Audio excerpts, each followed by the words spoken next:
김대중 대통령은 97년에 아까 선거에 승리해서 98년부터 2003년 초까지 퇴임하고 이제 물러나서 거의 개인으로 돌아가셨던 분 아닙니까? 지금 와서 뭐 북이 핵을 개발했다는 것 같고 그걸 김 대통령에다 책임질 이유는 아니죠. 이 나라가 아까 선진국으로 발전하고 또 그 전에 선진국 발전 이전에 우선 우리 국민들 또는 민족의 생명의 안전을 보장받아야 될 거 아니겠습니까? 그걸 받았는데 가장 중요한 것이 평화와 번영입니다. 아무리 우리가 잘 살더라도 평화 없어가지고 맨날 사람들이 전쟁 나고 죽고 뭐 이러면 아무 쓸모없는 거 아닙니까? 그러니까 1차적으로 그러니까 전쟁이 안 일어나야 되고 그 다음에는 번영, 경제적으로도 번영하고 사회적 문화적 번영해서 세계 선진국으로 세계를 리드하는 국가로 발전해 가야 될 거 아니겠습니까?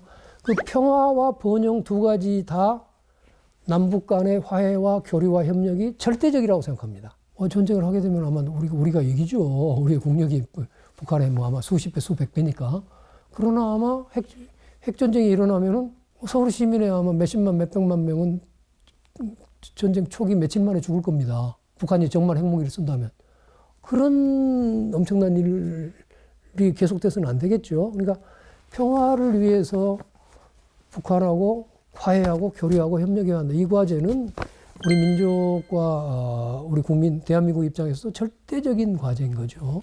그런 점에서 본다면 자꾸 김대중 대통령이 북한을 추종하거나 거기를 영공을 위해서 그렇게 한 거라고 믿는 사람들이야 뭐 그렇게 생각할 수 있겠지만은 뭐 전혀 그건 턱도 없는 소리고요. 김대중 대통령 입장에서는 우리 대한민국의 국익과 아니면 한민족의 민족적 이익을 위해서 해협 정책, 포용 정책을 일관되게 추진했고 또 김대중 대통령 때만 하더라도 전 세계 많은 국제적인 지도자들한테도 다 그걸 설득하고 뭐 열강들의 지지도 받아내고 그랬었잖아요. 그 후에 지금 와서 이제 저렇게 이제 북한 문제도 훨씬 어려워지고 한 것은 사실은 김대중 대통령이 예를 들어서 지금까지 계속 집권했더라면 아마 해결했을지도 모를 일 같은데요.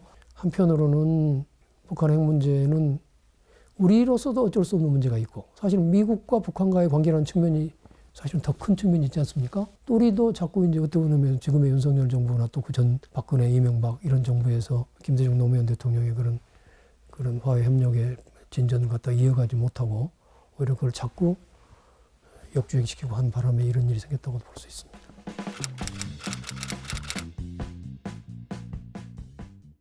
노무현 후보를 최초로 지지 발표를 한 게 선거가 있던 전해 2001년 여름이었어요. 7월, 8월경에 그때 사실상 이제 노무현 대통령 후보 조직 출범식이었는데 그때 제가 강연을 하면서 다음 대통령은 노무현 후보가 돼야 된다. 뭐 이렇게 아주 공개적으로 내서 천명을 해서 언론에도 크게 나왔고 뭐 심지어는 그때 뭐 신문에 뭐 만평도 나오고 뭐 그랬던 것 같은데 일찌감치 이제 노무현 후보를 저는 지지선을 하고 도왔습니다. 그렇다고 해서 제가 적극적으로 한 일은 물론 아니고요. 저도 정치를 좀 해봤고 국회의원인데 다음 대통령, 우리 당의 대통령 후보를 뽑는 일을 이렇게 뭐 선거할 일은 아니고 도대체 누가 다음 우리 당의 후보가 돼야 정권을 지킬 수 있을 것인가 하는 점에 대한 나름대로의 엄청난 이제 검토를 해본 거죠. 그때 민주당에서는 이인재 대선론이 한 2년 이상 계속되고 있었을 겁니다. 그 당시에 민주당 국회의원이 100명이 좀 넘었어요. 109명이었나? 100여 명이었는데 그 중에서 한 30여 명 내지 한 40명은 이인재 쪽에 이미 서 있었어요. 그리고 아마 한화갑 의원 진영도 아마 10명 정도 뭐 있었던 것 같고요. 그때 결국 7명이 나왔습니다만 그 밖에도 이제 김중권, 뭐 전라북도 지사 하셨던 유종근 지사, 그다음에 정동영, 김근태 이런 이런 분들이 나오셨는데 다 그래도 뭐 이제 좀 있었는데 노무현 후보는 아무도 없었죠. 저밖에 없었는데 그러나 7명을 놓고 보니까요. 저는 일단 1차적으로 대세라고 할 수 있는 이인재 후보가 과연 이해창 후보를 깰 수 있을 것인가 한 점에 대해서 저는 굉장히 회의적이었습니다. 첫째, 그 양반은 원래는 이회창 씨 진영에 있던 사람이 말을 갈아타고 지금 온 사람이란 말이에요. 아무 명분도 없이 그 과거 대선 때 이해창 후보의 경선을 통해서 그 당 후보에서 떨어졌는데 경선에 불복하고 새 당을 만들어 나가서 지금 이회창 후보를 떨어뜨린 분 아닙니까? 사실은 경선 불복 조항이 지금은 있지 않습니까? 그 이인재 그 사건이 있고 난 다음에 입법을 했던 겁니다. 이인재 후보가 DJ의 후계자라고 뭐 후보가 될지는 모르지만 그 개인의 이력이나 이게 개혁하고는 너무 거리가 있는 오히려 반개혁적인 사람이어서 수도권에 그 표받친 수도권에서 득표율이 별로 없을 것 같다. 영남을 보면은 그 직전 아까 김대중 대통령이 당선된 선거에서 아까 이인재 후보가 당을 분열시키면서 그쪽 당을 분열시키고 나와서 600만 표를 깨서 간발하면 영남 사람들 입장에서 보면은 이인재 후보 믿고 표 줬다가 자기들이 원치 않는 정권 교체가 일어나서 김대중 정권을 성립시켜 줬는데 그 장본인 이인재라는 분이 이제는 김대중 당에 나와가지고 영남에 다녀서 표 달라고 그래서 표가 나와 영남에서 나는 선거운동을 하러 찾아가지도 못할 정도의 험악한 민심일 거라고 봤습니다. 그럼 영남 민심 저렇고 수도권 민심 저런데 물론 충청도에서는 자기 지역이니까 이인재 고향이니까 좀 나오겠지만 그 다음에 호남은 그 당시에 아까 이인재 후보와 예컨대 노무현 후보와의 지지율 격차가 뭐 예컨대 이인재가 30이고 노무현 후보가 뭐 5라고 그러면 그 중에서 상당 부분 호남표가 이인재 쪽으로 몰려있기 때문일 거였단 말이에요. 실제 그렇지 않습니까?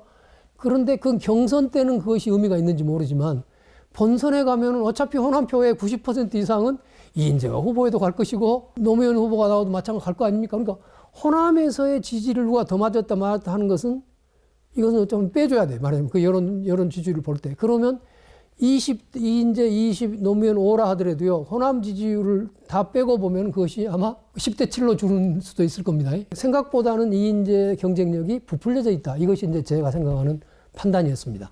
두 번째, 노무현 후보는요. 사실은 그때 대중적 아까 대선 지지율은 아직 낮았지만 아까 88년 그 뭐 청문회 과정이나 이럴 때 그러면 엄청난 그 정치적 성장을 했죠. 조영래 변호사가 저한테 그 당시에 노무현 그 청문회 스타가 되는 걸 보면서 야 우리가 이제 다음 대통령감을 가지게 됐다고 저한테 말씀하더라고요.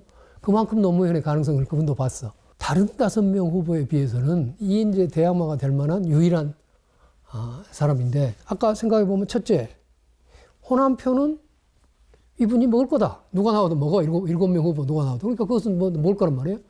그 다음에 수도권 표는 아주 개혁적인 정치인이기 때문에 이인재는 물론이고 이회창에 비해서도 우리 민주당의 지지자와 김 대통령을 지지했던 많은 그 우리 성향의 사람들을 다 표 얻을 수 있는 개혁적인 득표력이 있다. 그 다음에 저쪽에 영남으로 쳐보면은 그건 저도 이제 약간의 지역주의적인 거지만 그래도 부산 출신이고 완전 부산 사람인데 거기서 그래도 한 30%는 자기 고향 사람이니까 나오지 않겠느냐. 뭐 이런 것들을 합쳐보면은 적어도 우리 민주당에서 낼 수 있는 가장 당선 가능성이 높은 득표력이 높은 후보는 노무현 후보다. 저는 이렇게 이제 하는 판단을 내렸던 겁니다. 뒤에 노무현 후보의 그 경선의 메인 슬로건이 뭐였냐면 단 한 장의 필승 카드였습니다.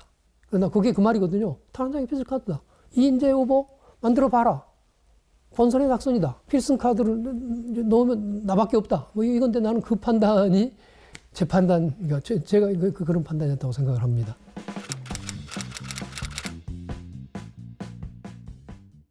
저는 1위 정도가 아니라 한 80% 표가 나올 거로 생각했습니다. 제일 먼저 제주도에서 3월 9일 날 했는데 그걸 개표를 해보니까 놀랍게도 한화갑 후보가 1위를 하고 이인재 후보가 2위 했습니다. 그 굉장히 중요한 일입니다. 한화갑 후보 1위가 중요한 게 아니라 이인재 후보가 1위를 못했다는 것이 벌써 대세에 상처를 입은 거죠. 그리고 그 다음 날 3월 10일이 울산이었습니다. 울산은 거기에 노무현 에리아입니다. 그래서 노무현 후보가 예상대로 1위를 했습니다. 그러니까 그런 이제 기세, 그래서 종합 성적도 아마 노무현 후보가 1위였을 겁니다. 그런 상태에서 이제 광주에 입성했다. 그동안에 이인재 대서론이 실제 선거판에서 상당 부분 상처를 입은 상황에서 노무현 후보가 1위 자리를 가지고 왔다는 사실이 매우 중요한 겁니다. 3월 16일이 광주 경선이었겠죠? 3월 9일, 3월 10일, 3월 16일인데 그러면 저는 이제 물론 울산 경선이 끝나자마자 서울 가서 제일 잠깐 보고 바로 광주에 내려와서 이제 주말에 있는 경선 준비를, 선거운동 준비를 하고 있었는데 실제로 제가 현장에 와서 여러 가지 느낀 것은 꼭 지방의원들이나 지방의원 출마선에 이분들이 선거운동에 굉장히 중요한 조직원들인데 이분들이 압도적으로 노무현 후보 진영에 모여 있었습니다. 그러니까 낮에는 안 보이지만 저녁 때 우리 진영에 다 와서 있었고 그래서 그 조직도 결정적으로 우리가 유리했습니다. 그보다 더 유리한 조직은 뭐냐 그러면 노사모입니다. 그 국민참여 경선의 특징은 원하는 국민 누구든지 신청만 하면은 투표권을 줄 가능성을 준 거 아닙니까? 그러니까 광주에서 10,000명이 신청하면은 그중에 100명을 추첨해 준 거란 말이에요. 확률은 똑같겠지만 그런데 들어보니까요. 노사모가 그 절반 이상을 노사모가 모집했습니다. 또 하나 중요한 건 뭐냐 그러면 선거인단을 모집할 때 그 당의 사람을 찾아가서 왜 노무현을 찍어야 되는지 노무현을 선택한지를 다 설득을 하고 예 그래요 맞겠습니다. 노무현 후보한테 투표를 하겠습니다 하고 약속을 받으면은 그때 비로소 신청서를 받아갖다 낸 겁니다. 다른 진영들은 우리가 뭐 선거 때 보면은 그냥 막 실적주의로 막 뭐 조금 돌리고 막 그렇게 하는 거 아닙니까? 그러니까 그 이미 그 선거인단 모집에 오는 곳에 있어서 조직적으로 봐도 훨씬 우리가 유리한 노무현 후보 진영이 유리한 거였습니다. 그때 선거를 그러니까 광주 경선을 사흘 앞두고 언론 그 여론조사가 하나 발표됐습니다. 그때는 이게 양자 대결식으로 했어요. 저쪽에 이회창과 우리 쪽에 이인재, 또 이회창과 우리 쪽에 노무현 이런 식으로 양자 대결을 했는데 앞에 이회창, 이인재 대결은 옛날 추세 그대로였습니다. 이인재 후보가 근접은 하지만 이회창한테 진다는 게 나왔습니다. 그런데 이회창 노무현 대결은 노무현 후보가 1.1%포인트 이긴다고 나왔단 말이에요. 뭐 엄청난 일이었죠. 이제는 이제 본선에서 이길 수 있다는 거 7명 후보 중에 노무현만이 이길 수 있다 하는 것이 여론조사에 의해서 딱 나온 겁니다. 그때 이제 제가 광주의 선거인단이 몇 명인가 정확한 기억은 안 납니다만 1,000명은 안 됐을 겁니다. 제가 그 일주일 여기서 머무르고 선거운동한 동안에요.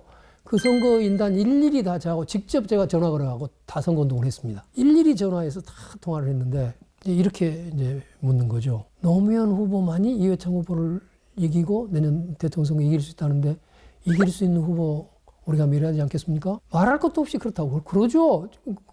그러면 전화 끊어요. 제가 그래서 80% 나오리라고 봤던 겁니다.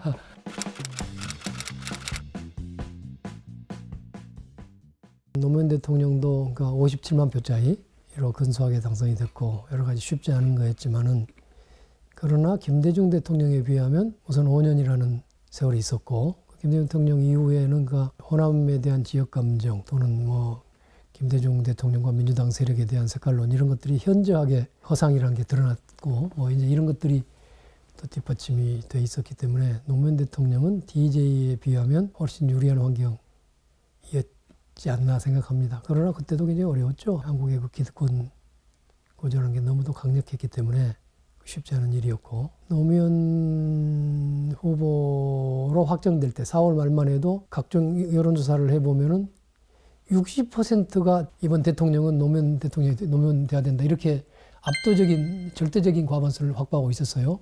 많은 건 65%까지도 갔습니다. 그런데 그때가 이제 월드컵과 동시에 6월 13일인가가 지방선거에서 그 당시 민주당이 참패를 했죠. 4월 말부터 6월 13일까지니까 거의 한 달 반 동안에 노무현 후보의 대권 지지율이 추락해가지고 10%대로 추락하고 그렇게 가다 보니까 느닷없이 대한축구협회장 월드컵 그 열풍에 힘입어서 정몽준 후보가 부상해가지고 그것이 거의 11월까지 대통령 선거 한 달여 앞둔 시점까지 이회창, 정몽준, 노무현 이런 순서로 1, 2, 3위로 고착돼가지고 대통령 경기는커녕 2등하기도 어려운 그런 이제 수치가 된 거죠. 그러니까 그 안에서 이제 여러 가지 당내에도 여러 가지 후보를 교체하고자 하는 움직임도 있었고 뭐 그렇지 않습니까? 어느 날 이제 밤에 그 후보 진영에서 부르더라고요. 제가 가보니까 정몽준한테 단일화 제안을 해야 되겠다.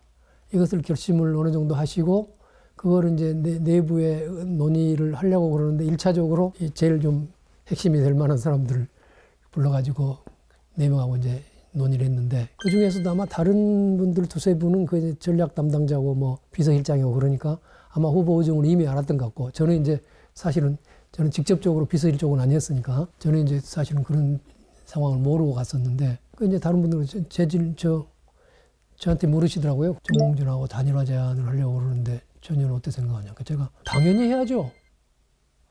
그렇게 생각을 했어요. 천정배는 단일화 제안하자 그러면 막 길길이 뛰고 울고 막 그럴 걸로 아마 생각을 했던가 봐요. 1차적으로 거기서 그래 그럼 단일화 제안을 하자고 이제 그 다음 날에 정식으로 이제 선대위원회 뭐 상임위원회를 소집을 한 겁니다. 대선 이기기 위해서는 단일화 제안을 하는 게 불가피하다고 이제 발표를 했어요. 그 안에 분위기가 말도 안 되는 소리다. 이거 말이야 후보도 안 되고 뭐 우리 이제 이거 필터포 이렇게 절대 이래서는 안 된다 하고 막 반대 분위기가 하고 어떤 분들은 막 울기도 하고 진짜 그런 이제 분위기가 막 났어요. 이제 다수결로 단일화 제안을 하기로 선대위에서 의결이 됐어요. 이제 대중한테 공표가 됐는데 이제 열렬 지지자들이 이제 막 쫓아와서 항의하고 한 사람들이 막 생겼어요. 그때 이제 그 노사모의 아주 핵심 인물 아니 명기남 씨가 씩씩거리면서 우리를 잡으러 온 겁니다. 저는 외출하고 없었는데 신기남 의원을 붙들고 거의 육두문자를 써가면서 막 삿대질하면서 막 말도 안 된다고 막 하니까 신기남 의원이 원래 농반 진담하고 지금도 그런 말 잘합니다만은 예 천정배가 하자고 해서 저는 그랬습니다. 뭐 이렇게 이제 그 말을 했다는 거예요. 그러니까 천정배 이놈 어딨냐고 때려 죽인다고 뭐 쫓아다녔다는 뭐 그런 소리도 있었고 그랬습니다. 그때 뭐 단일화 제안을 안 했으면은 뭐 대통령은 어림도 없었죠. 그게 이제 노무현 후보의 그 승부사 기질이고 또 이제 그때 좀 다행스러운 것은 그 여론조사 추이가 우리가 그때도 좀 약했고 정몽준이 높았는데요. 정몽준 후보 지지율은 약간 좀 내리막이었고 우리는 좀 오름세였어요. 또 어찌 보면은 지금 생각해 보면 일반 국민 여론조사와는 달리 이제 선거 아까 후보 정하는 여론조사하면 조직이 센 데가 세지 않습니까? 왜냐하면은 우리가 그래도 민주당이 훨씬 크고 이제 조직적으로 뭐 정몽준하고 게임이 안 될 정도의 큰 조직 아닙니까? 그러니까 우리 민주당 지지자들은 아마 여론조사 전화번호를 기다리면서 노무현 후보를 지지했을 것 같고요. 정몽준 후보 측은 막연한 지지자나 많았을지 몰라도 아마 실제 여론조사에 참여했던 사람은 현격하게 떨어졌을 걸로 지금 생각해 보니까 그러네요.